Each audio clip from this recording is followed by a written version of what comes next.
প্রধান নির্বাচন commissioner AMM Nasir Uddin বলেছেন, আগের মতো পাতানো নির্বাচন হবে না। নির্বাচন কমিশন ইনসাফে বিশ্বাসী। বৃহস্পতিবার ৮ জানুয়ারি আগারগাঁওয়ের নির্বাচন ভবনে আপিলের আবেদন গ্রহণের বুথ পরিদর্শনে এসে তিনি এ মন্তব্য করেন।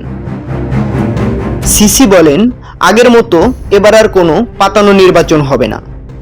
যারা আবেদন করেছেন আইনি ভিত্তিতে সেগুলোর নিষ্পত্তি করা হবে। নির্বাচন কমিশন ইনসাফে বিশ্বাসী, সবাই ন্যায় বিচার পাবেন।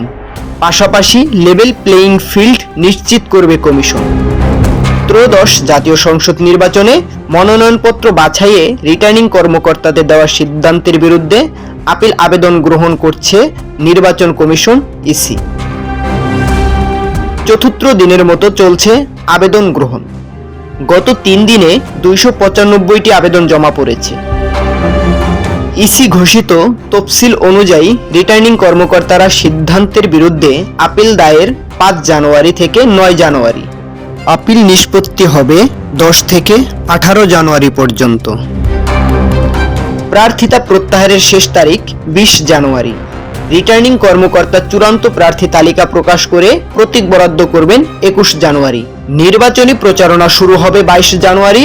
প্রচারণা চালানো যাবে 10 ফেব্রুয়ারি সকাল 7:30 পর্যন্ত।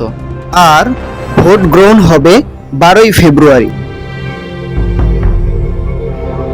দেশের নাম্বার 1 ট্রেডিং অ্যাপ ইএফটি ফার্স্টে পাচ্ছেন ট্রেডিং এর সব সুবিধা, dual exchange access, company analysis, portfolio তৈরি করা সহ আরো অনেক ইউনিক ফিচারের সাথে ট্রেড করতে ডাউনলোড করুন এক্ষুনি।